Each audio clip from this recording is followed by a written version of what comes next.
नमस्कार. श्री गणेशाय नमः. खग्रात चंद्रग्रहण याविषयी भाग 1 मध्ये मी तुम्हाला आणखीन काही जास्त माहिती देऊ इच्छित आहे की हे खग्रात चंद्रग्रहण जगातील महत्त्वाच्या शहरांचे स्पर्श, मोक्ष व वेधारंभ असे वेगवेगळे असतात. पण आपल्याकडे भारतामध्ये रविवार दिनांक 7 सप्टेंबर 2025 रोजी हे चंद्रग्रहण आहे. तर हे चंद्रग्रहण भाद्रपद पौर्णिमेस होणारे हे खग्रात चंद्रग्रहण भारतात व भारताबाहेरील अनेक ठिकाणी दृश्यमान होणार आहे.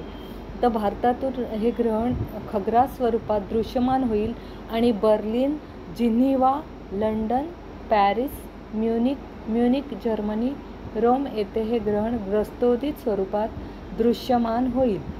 भारतीय प्रमाणवेळेनुसार या ग्रहणाचा स्पर्श 7 सप्टेंबर 2025च्या रात्री 9:57 वाजता असून ग्रहण मोक्ष मध्यरात्री 1:57 आहे.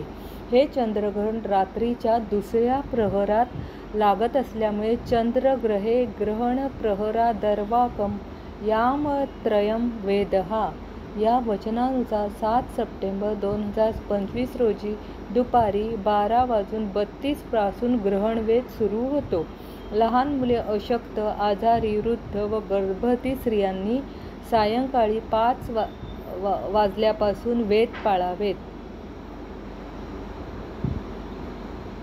आता ग्रहणाचे राशी परत्वे फल पाहिले असता मेष राशीच्या लोकांना लाभ होईल, वृषभ राशीच्या लोकांना सुख मिळेल, मिथुन राशीच्या लोकांना अपमान सहन करावा लागेल, कर्क जाती राशीच्या लोकांना घातपाताची संभावना, सिंह राशीच्या लोकांना स्त्री पीडा किंवा जोडीदारास त्रास, कन्या राशीच्या लोकांना सुख, तुळ राशीच्या लोकांना चिंता, वृश्चिक राशीच्या लोकांना व्यथा आणि धनु राशीच्या लोकांना धनप्राप्ती, मकर राशीच्या लोकांना धननाश, कुंभ राशीच्या लोकांना शरीर पीडा आणि मीन राशीच्या लोकांना हानी, द्रव्यनाश. आता हे राशींना ग्रहणाचे अनिष्ट फळ जे काय सांगितलेले आहे ते प्रत्येकाच्या जन्मवेळच्या परिस्थितीनुसार कमी जास्त प्रमाणात असेल. काहींना मिळेल, काहींना न मिळणार नाही. म्हणजे ते साधारण 1-2% धरावे. बाकी जास्त ग्रहणाच्या फलांचा विचार करू नये.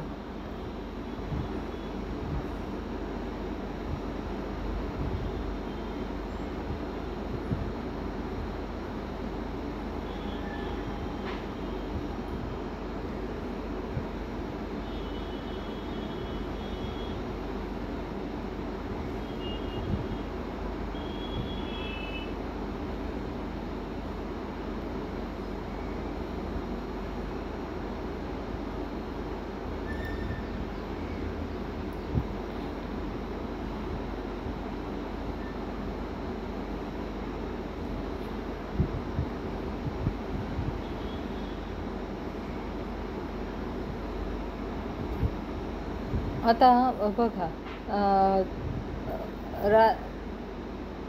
दुपारी 12च्या आतच जेवण करावे.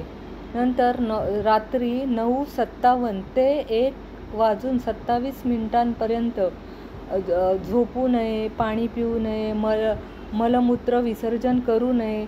म्हणजे रात्री 9:57 ते 1:27 शांत चित्ताने बसून राहावे, जागरण करावे. ग्रहण स्पर्श होताच आंघोळ करणे. रात्री 1:27 वाजता ह्या राशी आहेत त्या चंद्राप्रमाणे, सूर्याप्रमाणे आपण प्रत्येकाच्या राशींच्या वेगवेगळे फळ मिळेल. परफेक्ट असं सांगू शकत नाही, कारण प्रत्येकाची जन्मवेळ, जन्मठिकाण ह्याचा सर्वांचा त्याच्यावर इफेक्ट होत असतो. त्यामुळे हे चंद्रग्रहण सर्वांनी पाळावे आणि त्याविषयी मी माहिती दिलेली आहे. शुभम भवतु.